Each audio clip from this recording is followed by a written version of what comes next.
As the weather gets cooler, those creepy crawly little bugs are probably starting to hide deep in the litter in your coops and your barns. That's why we use First Saturday Lime in all of our animal enclosures and our gardens. First Saturday Lime is the strongest and safest pesticide alternative on the market. It will not burn you or your animals, yet is strong enough to repel insects and dry up their eggs and larvae. First Saturday Lime can also be used to freshen up your coops and barns. It soaks up the stink and helps extend the time between cleanup. So go to firstsaturdaylime.com and use code DRINK at checkout to get 20% off and free shipping.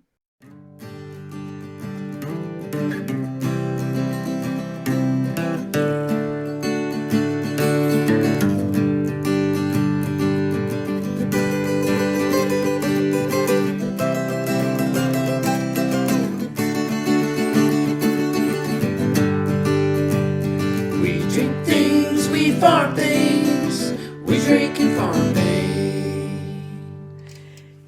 Hey, Sam. Oh, hey, Beth. What you drinking over there?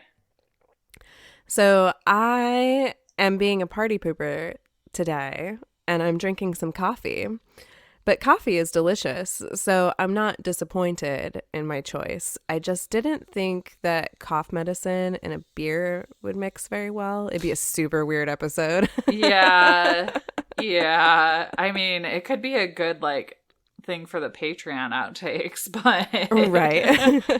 It'd create a whole lot of extra work for me. So I decided to go with coffee, and I decided to brew the coffee that we got in our Henny and Rue box from last month, the Barnyard Coffee Company coffee, and it is delicious. I'm a big fan. So there's that. Yummy. But what are you drinking over there?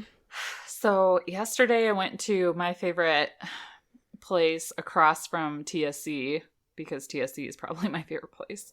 And it's called Marendorf's. It's in Williamston, Michigan. So if you're in the area, make sure you go in there and check it out, because they have all sorts of stuff, including garlic and herb cheese curds, which are just so good, which makes me think I should have brought some in here. Who doesn't need a snack when they're drinking? But I like it because you can make your own 6-pack, and they have a decent variety of craft beer. And so I walked in there yesterday, and they had Traffic Jam by Blake's Hard Cider, and I almost squealed out loud, because I've been following it on their social media, and I'm like, gosh, that sounds good, because it's strawberry, blackberry, and raspberry cider. It is so good. I just took a sip of it while you were talking about your coffee, and I'm so happy. I wish I would have grabbed more. Nice. I'm going to have to see if I can find that. My beer choices aren't super, what's the word I'm looking for? Prevalent? Yeah, I don't have a ton of beer choices in my immediate area, but I am going to the city tomorrow. I say that like I'm a fancy person. You going are. to the city. So maybe I'll get to go check out a bottle shop tomorrow and find some more fun stuff. Yeah, I talked myself into going there because I was like, well, I've been on the canned wine kick for a while, and I have a couple more, but sometimes drinking a can of wine during the episode makes me go have a lot of snacks afterwards and not be so productive, whereas a beer, especially we're recording and it's almost noon, I need to go clean out the pig pen after this. So I decided to spice things up and get some fun ones for the next 6 weeks. And then the bottle shop guy, he's got a ton of different wine to the point where it's intimidating. And it was the first time that I've ever seen him there. And he started talking to me, and I automatically shelled up oh no, I'm just looking, because I knew he probably knew a lot about wine. And I'm very honky about it. Honky about wine. I like that. But he was super cool, and I told him the only thing I don't really like in wine is how oaky it is, and or it can be. And so he showed me his best sellers, and he was with these price points, if you don't like it, it's fine. But he introduced me to 2 pretty good wines yesterday, so I'm glad I kind of got over my shyness and talked to him, because it was actually pretty productive. Nice. Yeah. Yeah, it's always nice to run into experts in something that you're interested in that aren't hoity-toity jerks about their knowledge. Exactly. And welcome to We Drink and We Farm Things. That's Bev over there. And that's Sam over there. And this is the farm comedy podcast that is an adult happy hour for your ears. We drink adult beverages, talk about the ups and downs of farming things, and give zero clucks about not having the perfect farm life. Exactly. We want to create a community for farmers, whether you have a hobby-sized farm or a huge farm, to come listen and feel like you're not so alone in the farm thing. We keep it real with you and find humor in the mistakes we make, new knowledge we gain, and sometimes we go off on tangents that are non-farming related. And speaking of those tangents, we cut a lot of those and stick them up over on our Patreon. That means this episode's outtakes are exclusively for our Patreon peeps. And if you want to go check that out, you can go to patreon.com/drinkandfarm and become a Patreon peep at the $2 level or above. And I saw a very exciting email the other day that our fall gifts have shipped to Bev's house, which means that if you're currently at the $5 level or above, your fall gift will be coming very shortly. How exciting. I was just getting ready to say that I hadn't seen a shipping notification yet, so I didn't know when they were arriving. So I'm glad you caught that this week because I totally missed that email. Opened it and didn't mark it as unread so you wouldn't see it. And then the subject line was super weird for it. And I almost thought it was a virus. I didn't click on it. Well, I'm glad you clicked on it and found out. So that's exciting. As soon as they arrive, I'll get them packaged up and turned out to you guys. So yay. Yes. Yay. And this week's drink sponsor is Natalie Quist. That is one of the Patreon levels. And we're currently full on those spots right now. But she sponsored our drinks this episode. So cheers, Natalie. Cheers. So we don't have any corrections this week that I'm aware of. Amen. Oh, right. But I do have some follow-up on one of my can't evens from a few weeks ago. Okay. So a few weeks ago, I talked about Maurice, the French rooster, and he was being sued by some neighbors for crowing too much as a noise complaint. And his case has gone through the French courts, and it has been decided that Maurice is free to crow as his little rooster heart desires. Aw, yay, buddy.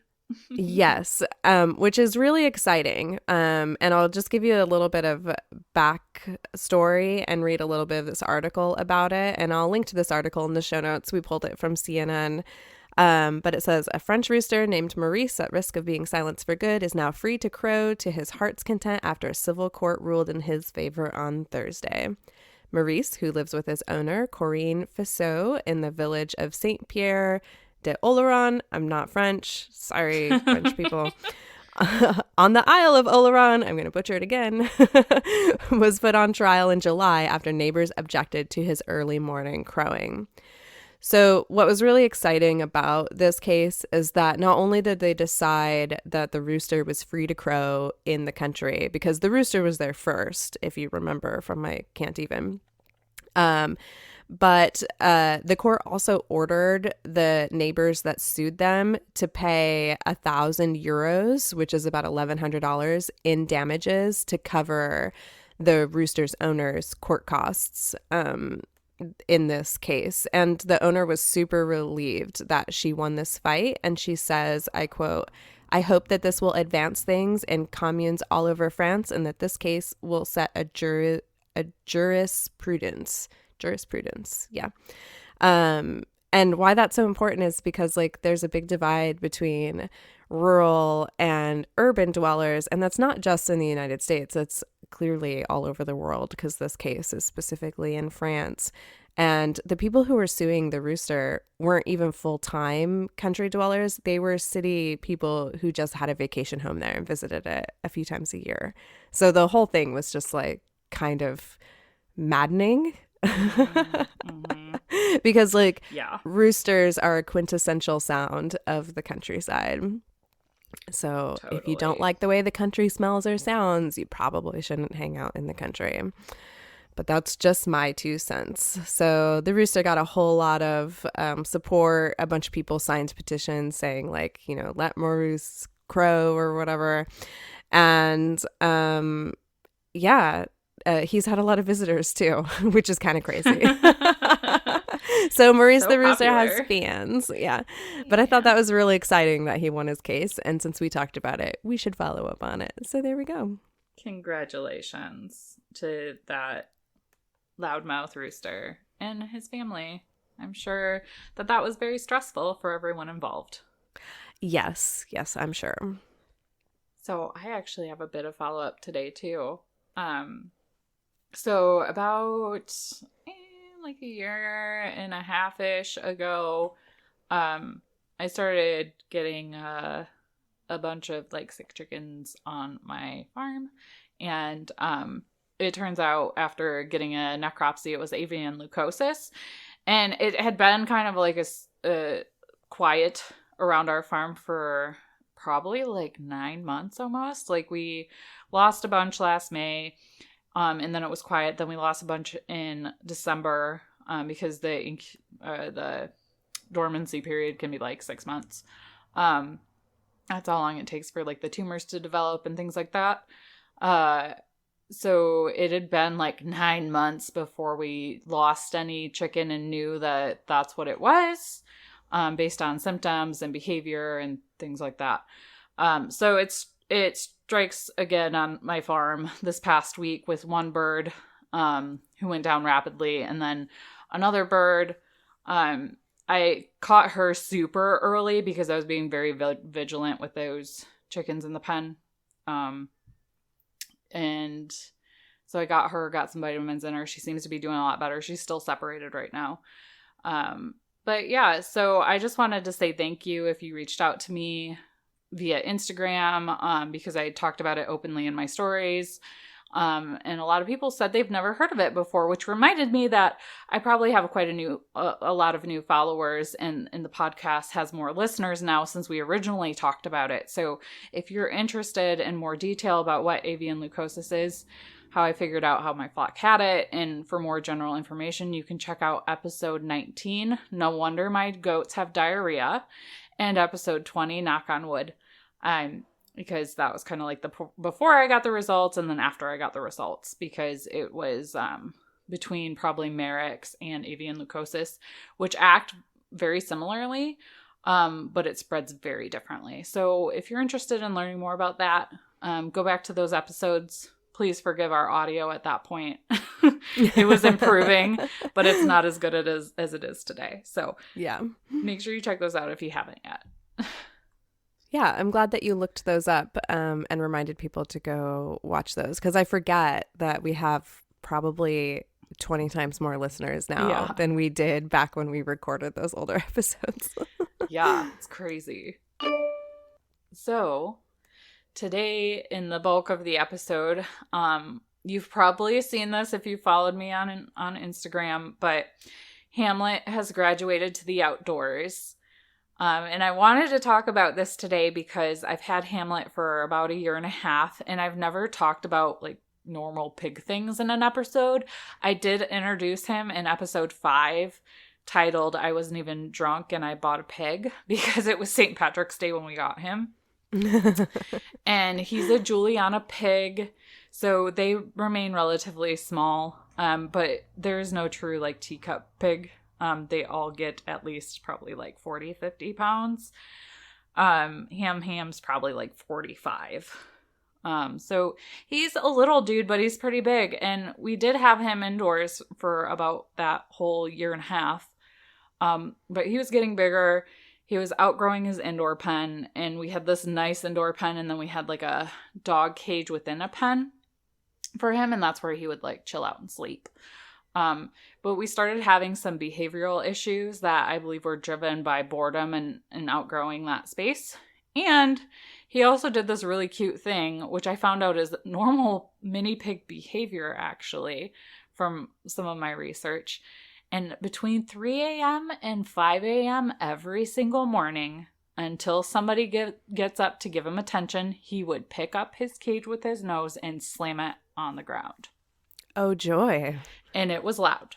Oh, my God. So, and his cage was like, that wall was right butted up against where our headboard is. So I'd get up and put him in the cage within the cage, which he started really outgrowing. So I started feeling very guilty doing that because I knew he was comfortable, but I knew he probably wouldn't be comfortable for much longer. And I couldn't just let him slam his cage for like an hour in the middle of the night until he calmed down. No, everyone needs sleep. Yeah. But it turns out my husband would pretend to still like be sleeping through it, but he'd wake up too. He just wouldn't get up and do anything about it. He was just making you get up to take care of the pig baby. Yeah, the pig that I wanted. Yeah. So, you know, we work all day, and even though I work from home like 3 days a week, he would be in his cage more often than not because I'd be on conference calls and I couldn't have him, you know, squealing in the background or like getting into something while I'm on the phone. So he was in there a lot. I could tell he was bored. And he didn't have enough room to do any of his piggy behavior, like rooting, which we'll talk about in a second here. But I wanted to talk about how I for sure knew that Ham was not happy. So I pulled 2 articles from the American Mini Pig Association. So we'll talk about those today. And we're going to cover normal mini pig behaviors like rooting and vocalizations. And Bev thinks I'm going to make all these noises, but we'll see. If I actually do. I mean, I'm going to root for you to make all those noises. Was there a pun there? There was. There was a pig pun. That was quick. I appreciate that. I mean, my brain is actually like on target today, which is because pretty you're impressive. not drinking. It's right. Maybe if I slam the rest of this hard cider, I'll make all the noises. We'll see. I mean, we can always make the noises back and forth at each other and see which one sounds more accurate. I don't know. And then people start hitting the unsubscribe button and we lose all our sponsors. Mute. Okay. Anyways, we'll start with rooting. It's a natural behavior that pigs need an outlet for. So restricting rooting or outdoor time will actually really frustrate the pig, which can cause behavioral issues. So you got to make sure they have their rooting needs met and outdoor time met because they can become obsessive with their rooting indoors and actually ruin carpeting and laminate flooring, which would make nobody happy. So rooting is a natural behavior for pigs where the pigs use the snout to push or nudge into something repeatedly. And pigs root in different ways for different reasons. It can be for comfort, to communicate, to cool off, or to search for food. And it's important for them to have those appropriate outlets. And you can give them blankets and a patch of yard that they can actually go root around in. Now, I will say, and maybe this makes me a bad pig mom, Ham, because he was litter box trained, he didn't go outside a lot. And as he got bigger and heavier, it was like less and less that he was going outside. So I think that was part of the issue too. And it's interesting because the rooting behavior actually starts when they're born because piglets will root at their mother's teat to trigger milk letdown. I don't know if you've ever seen that before. And actually goats kind of do the same motion. It looks kind of violent in my opinion. But especially when you're thinking that there's nipples involved. Yeah, exactly. And it's actually instinctual and comforting for the piglets to do that behavior. And after the piglets are weaned, they will continue to root for comfort, similar to like a toddler using a pacifier. So they will root against their family and blankets and flooring. And piglets are more likely to root for comfort when they are tired or hungry. Piglets do outgrow this type of rooting as they get bigger. But it doesn't completely go away. Rooting is used a lot in pig communications at all ages. Pigs will root at your legs gently to politely ask for a bite of food if you're making dinner. They will root hard enough to leave bruises, though, to demand food if they are allowed. And Hamlet, when he would get up on the couch to cuddle, he would root under the blanket, and because he was sitting on our laps, he would root our legs, and sometimes it was hard enough to leave bruises. And you do have to like get after them to stop it. Otherwise, they just don't know any better. They don't know that they're doing it too hard. Yeah, they don't know that they're hurting you. That's like Hurt kind of does a rooting behavior also, like with his lips, like when he's nuzzling his face against me, and I have to get on him and I yelp really loud and I go, ouch, when he like does it too hard, because he always backs up and he goes, oh, and then he like does it gentler. I'm like, okay, that's better. That's interesting. So when pigs are outdoors, they obviously want to cool off, especially in the summer. So if they have a mud hole or a kiddie pool, they will use it. And if there are no other places to lower their body temperature in the heat, they will use their snout to dig a hole into the cool dirt. And because pigs are food driven, they naturally use their snout to root in search of food. And outside, they will do this by digging up grass and other plants in search of roots and bugs. So there is no prevention or training that can stop them from doing this outside. So if your pig is becoming destructive in the yard, he will need a fenced area where he is allowed to root. And that was a big thing for Hamlet too. I think that was part of his cage slamming. He knew I'd come out, but it was also rooting behavior associated with food. And then he'd also root in his litter box if he was extremely bored, which is gross. And then he would also root in his blankets and tear them apart, which I didn't really care because they were his blankets. But that was something he was constantly doing. So he's much happier now that he's outside and nobody yells at him for the type of rooting he's doing. He's like, I'm just a pig. I got a root, man. He does. Okay, so next we'll talk about mini pig communication and kind of trying to figure out what is your mini pig telling you.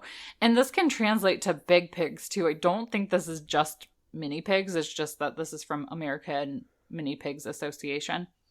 And it's driven towards educating people that are going to have a different relationship with their pig. This isn't like a food relationship. Like you're not going to eat your mini pig. At least I don't think. So it's a little different than livestock. Pigs have complex social structures and communication, and to communicate with each other, they use body language, vocal communications, and scents and pheromones. Now, our sense of smell cannot pick up most of their species-specific signals, so we're going to focus more on the body and vocal cues. I will say, Ham, in his last days in the house, was getting very gassy and tooty. Oh. And I could smell that. Tooty ham. Tooty ham. So vocalizations can be grunts, squeals, barks, huffs, hot panting, screams, orfs, and a whole lot that are hard to type or define. So body language will include posture, movement, lack of movement, direction of movement, expressions, head movements, physical contact, closeness, and eye contact. So first, we'll start with vocalizations, the part that Bev's been waiting for. Yay! Pigs vocalize for all the same reasons we do. And there have been several studies that have evaluated swine vocalizations that also apply to mini pigs. Oftentimes, vocalizations alone will tell you a lot. And combining vocalizations with body language, environment, and other signs coming from the pig will put together a whole picture of what your pig is feeling in that moment. So in general, high-pitched vocalizations are stress-related, while low-pitched vocalizations are comfortable, relaxed communications between loved ones. A pig that whines, screeches, or shrills is not happy, and that typically means they're stressed, agitated, or they're challenging you. A pig that coos or grunts rhythmically is content and relaxed by those he trusts and loves. So some examples of angry, agitated, or aggressive vocalizations are jaw chomping or clacking, teeth grinding, but this can also be a pleasant response, so this one isn't really dependent or doesn't really tell you exactly the whole picture. You got to kind of look at everything else to determine what's causing the teeth grinding. And screeching with a shrill tone as if the pig is screeching at you, forcefully telling you something. Happy, excited, or content vocalizations. Grunting. Pigs grunt to greet each other, talk to their piglets, communicate with loved ones, and simply to chatter about their day. This is very content communication as they chat and bond.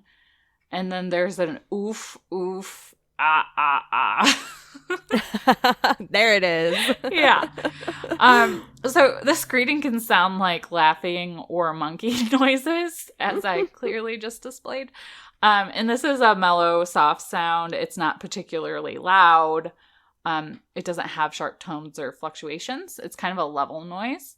And if you're getting this greeting, you should consider yourself cherished. And pigs will often do this after they've been away from their owners for several hours and they get excited to see you. Then there's hot panting, which I can't really try to do this one because it'll like probably sound really horrible in a microphone.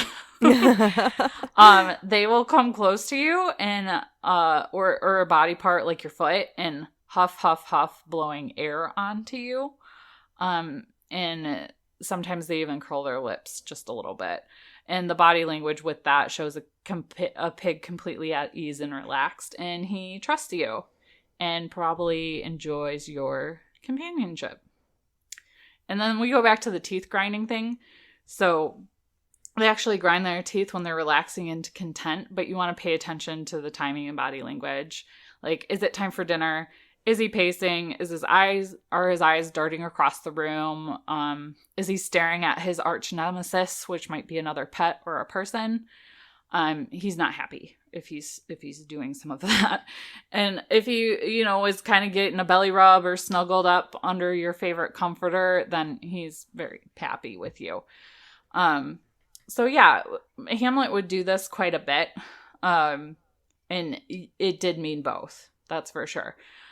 He would do it really a lot when my stepkids are here because they're not here very often and he's not used to them sitting on the other couch, and he would get emotional about it. Oh. Yeah. Until they moved. Like if they tried to sit down and talk to him, same thing.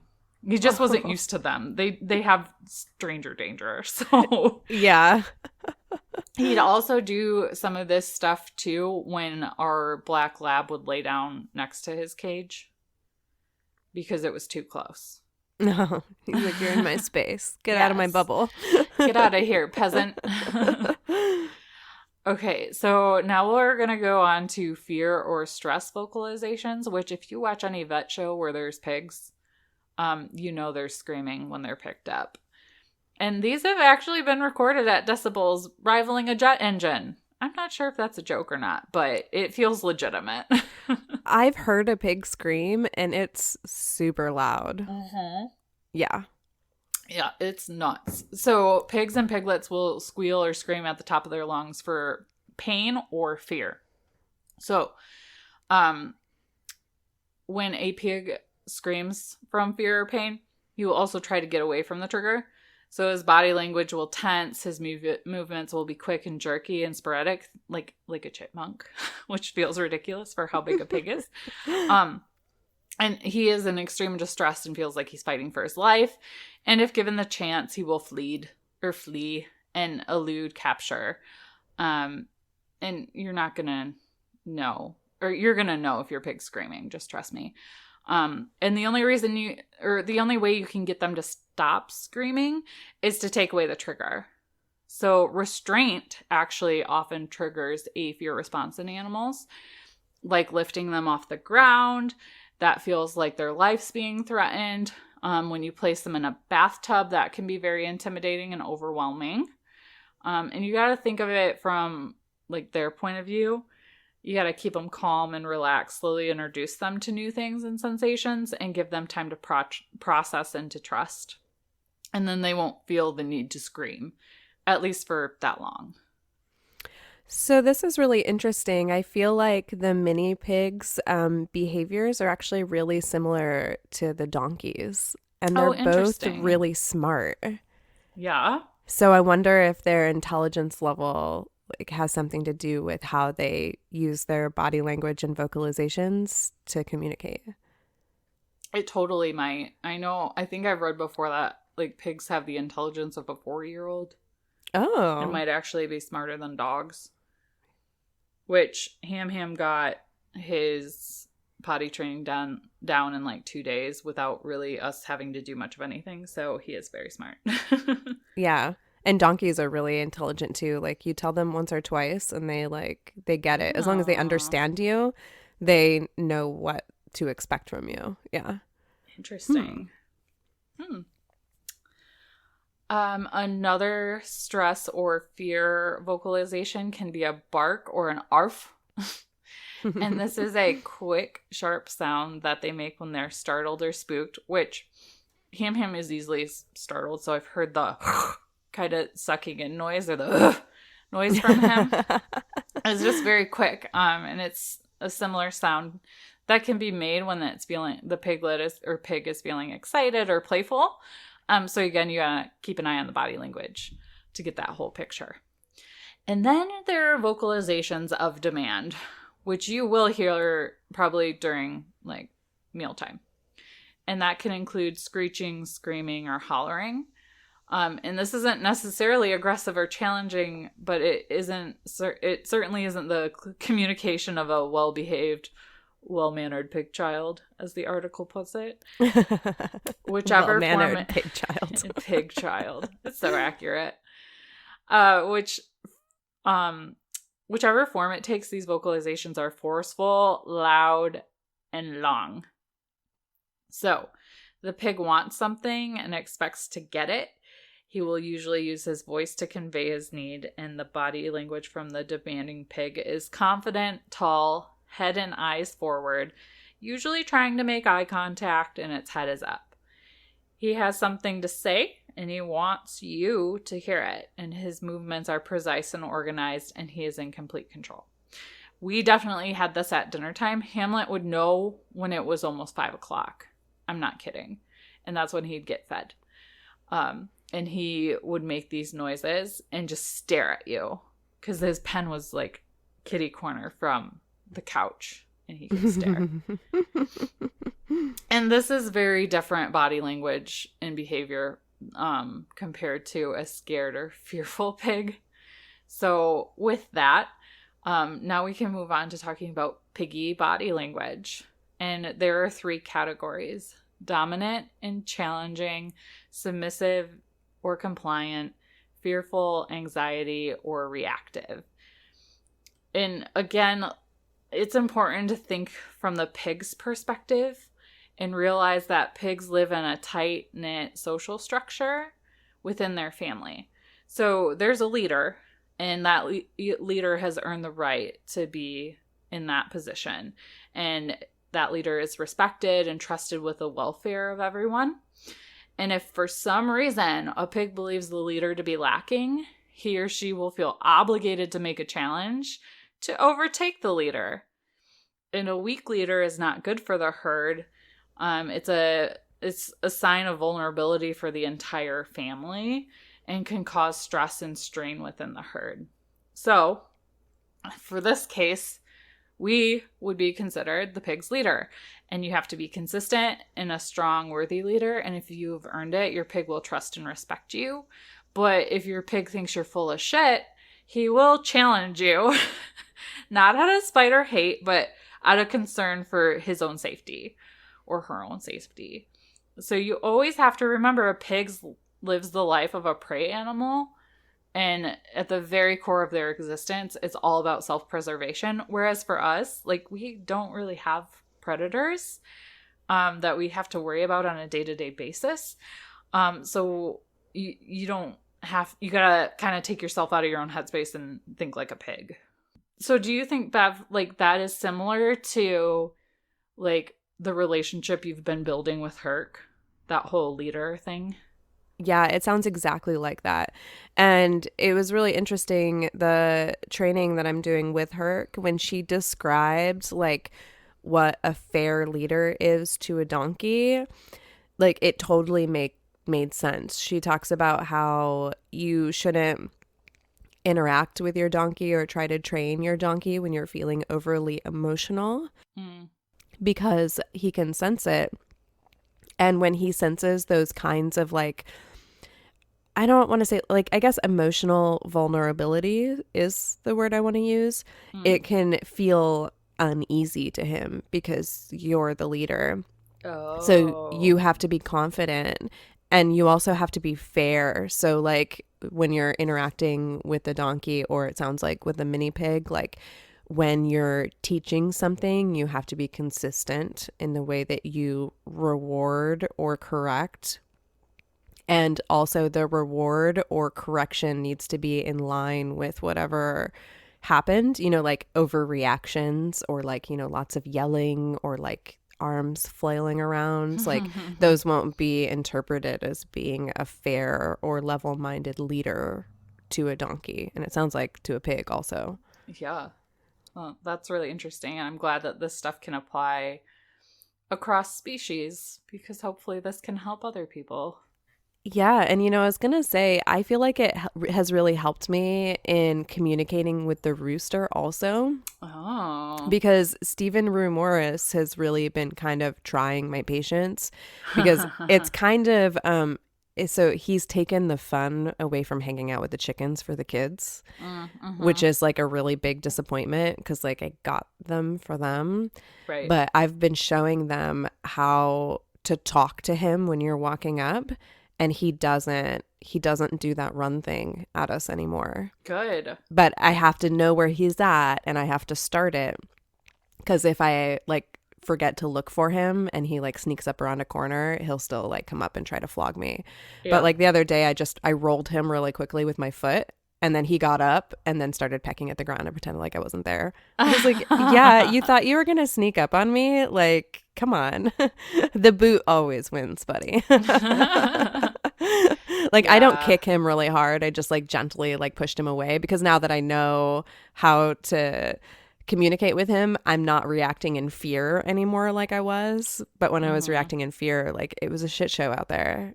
And I wasn't being a leader. Yeah. It's so hard. Like, it's hard. It's totally changed my headspace, which has been really interesting. So I'm interested to see like how it translates to all of the other animals in the way that I interact with everybody. So I don't know. We'll see. No, I agree. I got to do the same thing with Lance. If I don't see him first, then he'll try something. But if I see him first and tell him no, back off, then he still keeps an eye on me, but it's not as threatening. Yeah, it's like a mutual relationship, because like what I tell him is I'm always like, I know that you're just protecting your hens and you think that I'm a threat, but I assure you I'm not a threat. I'm just here to refill the water and give treats. And he kind of like is eyeballing me like, I don't know if I believe you, but I'm going to watch you just to make sure. And he's not a fan of when I pick the chickens up. So I tried not to handle them in front of him, because he like really freaks him out. But, you know. Yeah. I was taking pictures with chickens yesterday, and Lance was just standing there and staring at me too. And it was a little intimidating, because his spurs are crazy huge. Oh, I bet. He's a big boy. All right. So back to body language of mini pigs, which turns out to translate to quite a few different animals. So this is kind of neat. To determine if your mini pig is dominant or trying to be challenging, and there might be several reasons why they're acting this way. A stranger could come to your house. The pig might perceive that stranger as a threat or a new herd member, one who needs to be challenged in order to position himself. And so if you think it's that, some signs of body language are like a tight and stiff body, confident posture, quick and jerky movements, moving their heads first towards another, and head swiping, which is swinging the head to the side in a threatening manner, chomping their jaws or teeth together, and foaming at the mouth. So sometimes we'd see a little bit of that chomping and foaming during mealtime. He would also try to slam his cage around that 5 p.m. time for dinner time, kind of like challenging us, like, I'm going to be an a-hole until you feed me. So it's interesting to see like this written out, because it wasn't like a danger thing to him. It was just kind of him being demanding and challenging us. So the other category is submissive and or compliant. So a submissive pig is a relaxed pig, and they acknowledge and respect their place in the family, and they understand that you're in charge, and they're happy to have someone protect them. And they are considered to be well trained. They tend to follow instructions well, and they happily greet their family when they come home, and maybe even spin around gleefully with the zoomies, which are adorable. Their body language is relaxed and slow moving. They're not super observant. Their ears are forward listening and nose up sniffing as they are approached with treats, or if they want treats, which is adorable. I can confirm that. They might be just kind of casually grazing in the yard. Those playful movements like sprinting, galloping, spinning, and zooming around. Or they could be relatively quiet with happy, contented grunts or greetings. And then the final category is fearful, anxiety, or reactive. And this is when the pig is stressed from fear and anxiety. These pigs will be very reactive to your movements. And if the pig is fearful, it's important to work towards gaining trust and building confidence, which if you have a brand new piggy that you just brought home, they're probably not going to like you right away. And they're going to be scared. So these things just take time. And if the pig is fearful, they don't mean to harm anyone, but they will lash out because they're trying to protect themselves. So you want to work very carefully with a fearful pig to avoid damaging trust or provoking aggressive behavior. And signs of fearful or anxiety-driven or reactive behavior are quick movements, loud squealing, squawking, and agitated grunts in protest, erratic movements when asked to move, their forward-facing posture, and their eyes are focused on one person, and they do not break eye contact. So based on all of that, we were seeing some anxiety and boredom responses from Hamlet that I didn't like. And they were kind of increasing to the point where when I went in to grab his food bowl, he kind of nipped my wrist, which piggies have very strong jaws, even a mini pig. So that's kind of when I was like, okay, you're not happy in here. I'm becoming unhappy with how unhappy you are in here. Yeah. So, and I don't think Matt's ever really been a fan of Hamlet being in the house. There was some novelty to it at first, but I think the litter box in the house kind of started grossing him out a little bit, and when it would get a little stinkier, he'd get frustrated. So it was kind of like, well, it might be better for our marriage too if Hamlet goes outside. Not only will he be happier, my husband will be happier. And they say happy wife, happy life, but that has to go both ways. Yeah, it totally does. And I can totally see that being something that would be a little upsetting. I don't like cat boxes or litter boxes or any bathrooming in the house, which is why I've never had any inside animals that require that kind of thing. Because something about the presence of it just brings down my mood, and I can't explain it. Even if it doesn't necessarily smell, just the fact that it's there just kills me for some reason. It's just something about my personality. So maybe Matt suffers from part of the same thing. Maybe. You both are just too fancy for poo in the house. Sorry, no poo in the house. So, I did some quick Googling, and I literally Googled, how do you move an indoor pig outdoors without traumatizing them? And it's actually way easier to do than I thought. And I think it was tougher on me than it was Hamlet. And we already had an area in the barn that we had as a birthing / baby goat area earlier in the year. So we just modified the door and put it back up. So some of our goats kind of lost space that they were running around in, but they're all mingling together throughout the day, and then they just sleep at night. So wasn't a big deal to kind of condense their space a little bit. But we cleaned it out, put down lime, put an overabundance of straw in the area because pigs love to bury themselves in straw and root around in it. And then I moved his litter box and ball pit. Yes, he has a ball pit. That's the best. And his blankets outside. And I put a sheet over his ball pit. So it's kind of like a tent almost. And so that's where he sleeps now. And brought him outside. So we like carried the small cage outside and like put him in there. And he like kind of was freaked out for like 2 minutes and wouldn't like come all the way out of the cage. But when we got him, he was about 6 months old and he'd been living in a barn in a bunch of straw anyways. So I think he just took him a little bit to realize, oh, I used to play in this stuff all the time. And within an hour, he was rolling around in the straw and letting me give him belly rubs, which he has never done. Oh. So he's been way happier outside. I'm sure he misses binge watching Netflix with us, because he did like to watch TV, but he is no longer really showing any signs of boredom or aggression. I'll go out there and sit in the pen with him, because the nice thing is he's still pooping. Like the litter pan's not really working because of how much he's rooting in the straw, and so the straw gets pushed over it, but he's still pooping in that general area, and then he's not pooping or peeing anywhere else. So it's like super easy to clean and take care of. It's not like a goat where they just kind of poo everywhere. They poo in all the worst places. Yes, poo and pee. So I feel like this is another example of how easy it is to project human feelings and emotions onto animals.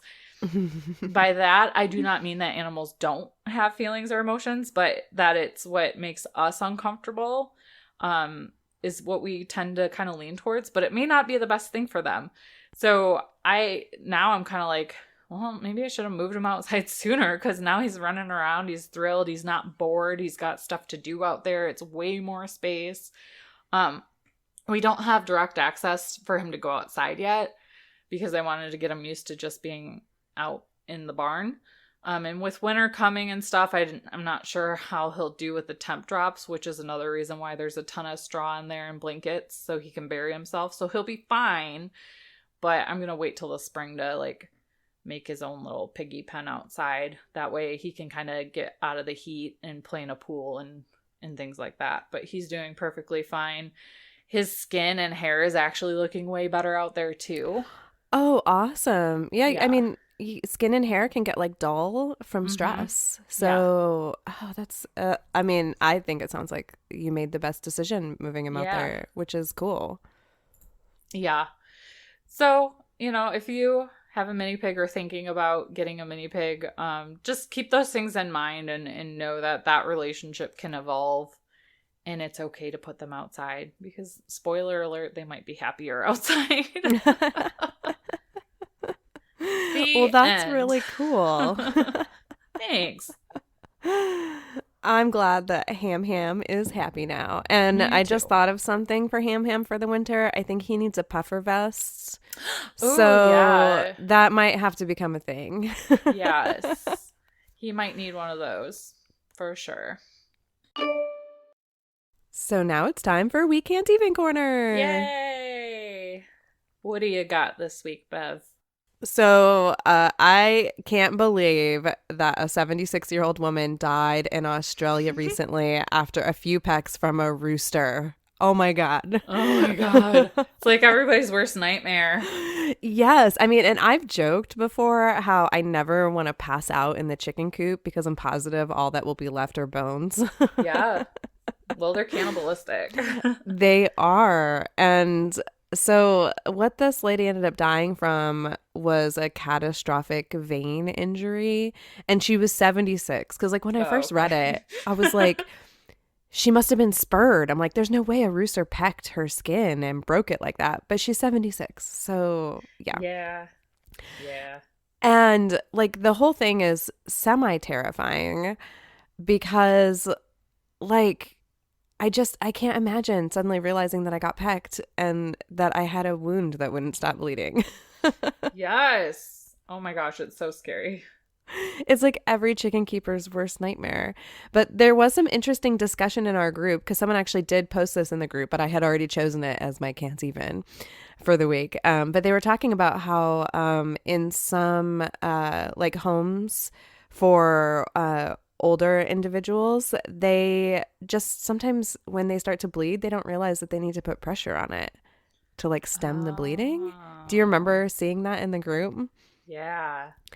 Yeah, and I thought like, wow, that's really fascinating. So this is a good opportunity to remind everybody that when you get a bleeding wound, you need to put something on it and put some pressure on it to stop the bleeding. Yes, please. But according to pathologists from the University of Adelaide and the Netherlands, the rooster's pecking caused a significant hemorrhage with collapse and death. So that was what I know. Ugh. And death was due to exsanguination from bleeding varicose veins. So she also had varicose veins on her legs, which are not uncommon the older you get. I've got like a handful of them. So, and they're probably only going to get worse. And she also had, it says the freak accident has less to do with killer fowl and more to do with a tragic confluence of pre-existing conditions. So this isn't something that suddenly everybody needs to like panic about. Your rooster's probably not going to kill you. The odds are in your favor. Yes. The pathologists found that the woman had been treated for hypertension, hyperlipidemia, diabetes, and varicose veins in the past. So like what this demonstrated was that even relatively small domestic animals may be able to inflict lethal injuries to individuals if there are specific vascular vulnerabilities present. So it was really interesting. I'll link to this article in the show notes, but inside the article they like link to the paper that was written about this because apparently there was like a scientific study and stuff done on this specific case, and the whole thing is just terrifying, fascinating, and super weird. So do you think that rooster went to the crock pot? I imagine so. I mean, like, I can't imagine keeping a rooster that killed my grandmother. So, No. I mean. Oh my gosh. No. I also wouldn't want to eat it either. No. I'd probably just kill it and throw it in the burn barrel. Same. Yeah. That would be how I would take care of that. Yeah. So, what's your thing this week? So my can't even this week is I'll be referencing an article from people.com, and the headline reads, "Vegan woman sued her neighbors for barbecuing meat in their backyard." Quote, "It's been devastating." Sela Carden of Perth, Australia claimed that she couldn't use her backyard because it smelled of fish, which, you know what? When fish is cooking, it's not pleasant. I avoid Fair enough. taking tuna to work and eating it in my office because it's a closed-in area and fish just smells. But this is stupid, in my opinion. Like, really? Let's just get this out of the way. This is ridiculous. This is ridiculous. And maybe you feel differently if you're a vegan, or even if not. To me, this is just ridiculous. So an Australian vegan has been locked in a legal battle with her neighbors for years after claiming they purposely use their barbecue to cook meat and to send the smells wafting into her backyard. So Scylla is a massage therapist and has taken her neighbors to court multiple times beginning in August 2017 over various claims, including the meat, the sound of scraping chairs, noisy pet birds, and reflective light. She kind of sounds like a special kind of person. Oh. She also has issues with her neighbors smoking cigarettes and allowing their children to bounce basketballs. I mean, lock those kids up. She says they've put the barbecue there so I smell fish. All I can smell is fish. I can't enjoy my backyard. I can't go out there. She continued, "It's been devastating. It's been turmoil. It's been unrest. I haven't been able to sleep." Then move. That's what I was just going to say. Like, is moving in Australia hard? I don't know. I don't live in Australia. Like, for me right now, it'd be difficult to move. But you know what? I think I'd start making plans or trying to, like, take steps towards that goal if I was that unhappy. You know? I would think so, too. Yeah. So she insists the behaviors are deliberate. She recently took her complaints to Australia's Supreme Court and the State Administrative Tribunal, and they were dismissed. Good. Yes. And a neighbor actually told the outlet that he has gotten rid of the offending barbecue and has also told his kids to stop playing basketball. That's a shame. Yeah, way too nice. Australians are too nice. Yeah, except clearly. for this lady. She's not nice. Maybe she's not Australian. So, another neighbor told 9 News, which is referenced in this article, Miss Carden's demands were proven to not be reasonable and indeed were to the detriment of the other owner's ability to enjoy their lots in a reasonable and acceptable manner. So though she reportedly is considering further legal action, Supreme Court Justice Peter Quinlan said he was not satisfied that there is an arguable case that the tribunal denied Ms. Carden procedural fairness or acted to her disadvantage so as to cause a miscarriage of justice. So, yeah, she's going to stand her ground. And she says, I'm a good person. I just want peace and quiet. But I don't know how the, court system works in Australia, but anytime you go to court, it's expensive. Yeah. You have to pay, filing fees and stuff, even for, civil court. Yeah. So I don't know what this lady's problem is. I mean, she needs to get some perspective in life, I think. She needs to start meditating. She does. Is this is just another example of human beings' inability to just deal with being around other human beings. Yeah. I agree. I live in the country and I can hear my neighbors' grandkids swimming in the pool. Some people would find that obnoxious. I think it's cute and sweet to hear them, being happy. I just think that we have to be more accepting of the noise that each other is going to make. And there is a difference between reasonable noise and unreasonable noise. Right. So, but it doesn't sound like any of this stuff was unreasonable. Kids should be allowed to play basketball. Mm-hmm. And you should be allowed to cook some damn fish on your barbecue if you want to cook the damn fish. Yeah. I agree. But anyways. That was a good one. Yeah. I actually found another article. I can't remember where it was from. But it said that people were intentionally setting out barbecues now around this lady. Oh, well, now they're just goading her, which, I can see where they're coming from. But at the same time, I'm also why poke the bear? Exactly. But that's in my nature. I'm not a bear poking kind of person. So that is fair. All right. So we don't have a farm story this week. So make sure if you have a farm story, it can be funny. It can be kind of sad. Maybe your goal is to make us get choked up and cry. I don't know. Because maybe you just had such a sweet moment. But you can email those to us at drinkandfarm@gmail.com or send them to us on any of the social media platforms that you follow us on. So today instead, we're going to read a review. And our review that we'll be reading today is from Lainey Elaine, and she left us a review on Apple Podcasts at the end of August. And it starts out saying, "Drink and farm is life," which I agree. Do you agree, Beth? I mean, it's a pretty big part of our lives. Yeah. Yeah. So she says, "This was my gateway podcast to podcasts. After listening to Sam and Bev, I actually stopped listening to music while driving, and I effing love music, and have been searching high and low for other podcasts that compare to this, so I'll have something to hold me over once I catch up with all of my Drink and Farm episodes. I drive home from work after long shifts at 2 a.m., and for the longest time, I was struggling to stay awake while I was driving. Not anymore. Sam and Bev are so engaging and entertaining, I actually look forward to my drive home now. They also cured my road rage because I am so focused on the conversations that I forget how mad I am at slow drivers in the fast lane and completely forget that I'm running late to work. Drink and Farm is a must listen, and I hope it continues forever. Aww. I hope so too. Me too.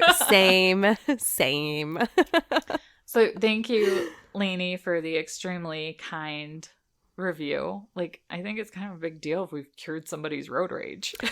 Yeah, I think so too. We're making the world a better place, one driver at a time. Yeah. That's quite the endorsement. Yes. So with that, we're going to try a new thing where we will read our favorite Apple podcast review for each week when we record. So if you don't have an Apple product and you're like, fudge, how do I get in on this? Well, you still can, and Bev is going to tell you how to do it. So it's really easy. All you have to do is download iTunes to your computer or your laptop. And when you open up iTunes, you can search for We Drink and We Farm Things under podcasts, and it'll pop up, and there will be a tab on the actual Drink and Farm podcast page for rate and review, and you'll be able to rate the number of stars and write a review inside the box and submit it straight from the iTunes application on your computer or laptop, because I do not have an Apple product. So now that I have discovered this, I have a lot of podcasts I need to go rate and review. Not our own, but other people's podcasts, because I've been enjoying a lot lately. So there you go. Thank you for explaining that to the people. So it is possible. I know it's probably a pain, but you'll want to do this because what we're going to start doing is we'll take all the reviews we read from that month. So that'll be a couple for the month for each week we record. And we're going to put all the names into a hat. And that person that we draw is going to get an exclusive coffee mug that is not and never will be in our shop. So, woohoo. Yeah, kind of a big deal. And it's going to let Sam be super creative and have fun with it. Fun. So in order to make this work, make sure you leave your Instagram handle name in the review. Or if you don't have Instagram, maybe I don't want you to put your email in there, but if you have Instagram or Twitter or anything like that, leave your name in the review so we can find you and get your address. But yeah, we're excited to see you guys leave us reviews. Like I said, we'll read one a week going forward. And then, yeah, you guys are going to start getting some free stuff. Woohoo. And if this goes well, maybe we'll do it more than a once a month drawing, but we kind of want to test it out and see how it goes. So yeah. I like it. Yeah. And if you've already left us a review, don't worry, we're not going to leave you guys out. What we're going to do this week is put all of your guys' names into a hat, and we will draw a winner out of our current reviews so that we can send something to one of you guys for already having reviewed us. So thanks so much, guys. We're looking forward to getting to send you free stuff and do this fun thing. I don't know. I think it's really fun. Sam told me and I was like, yee! I'm super excited about it. So I hope you guys are too. And we will figure out how to get a hold of the winner. It shouldn't be too hard because we don't have a ton of reviews right now. So yeah, we'll figure it out. Yeah. So now, continuation of announcements and housekeeping. So if you guys didn't know, season 5 of Coop Dreams is happening now. If you have a Roku device like I do, there's actually a Coop Dreams channel, and there are multiple seasons available, and season 5 episodes are added a few days after an episode rolls out on the cable channels. Coop Dreams stars our friend Brad, who runs Coop Camp, which you guys heard us talk about a ton in the beginning of the year leading up to when we went. And it's like a reality TV show, but with farm things. So it's really cool. I'm like binging previous seasons, but I'm all caught up on season 5 right now, and it's been really interesting. And I think there will be like a Coop Camp episode. Oh, so you might see us on TV, guys. That'll be kind of interesting. And if you don't know Brad, he's kind of a big deal. So you want to go watch this. You do. He's going to hate that you just said that. But it's like a running joke. I'm going to put that in a WAV file, and I'm going to post that to Instagram with pictures of his face on it. Brad, kind of a big deal. You're welcome. And like we just talked about, make sure you review us on your podcast app, preferably Apple Podcast, if you want to get in on a free mug opportunity. And make sure you hit that subscribe button and download the episode when you listen, because that helps us be more visible to others, and they'll find us, and then they'll find you if you're in our group. And make sure that you take a look at the show notes to find links to all the articles we discussed, a survey so you can tell us how we're doing and if you'd like us to change anything, our Facebook community, and also our various merch shops. And oh my gosh, you guys, we're finally on Twitter. So that's right. If you're Twitter folk, make sure you find us. It's just at Drink and Farm. We're planning on like kind of testing out the waters over there, but I'm super excited because now I feel like we're like just another step towards being legitimate now that we have Twitter. It only took 1.5 years. Now we can tweet things. Yes, we can. And also, I hope you have a very safe Friday the 13th if you're listening to this. Yes. As it drops. Safe, happy, and also on like, I think it's like midnight 30 on September 14th. It's a full moon. So I hope you all stay safe and sleep well tonight. And thanks for listening, guys. Yes, thank you. We really just appreciate getting to spend this time with you, and we like putting the show together. We like playing with you guys on the internet. Sounds weird. I know, it does sound weird, but it's just like we're little kids again, and we're all hanging out and having fun, and I don't know. I love it. So thanks, guys. I love it too. Yeah. So drink, farm, and give 0 clucks. Bye, guys. We drink things, we farm things, we drink and farm things.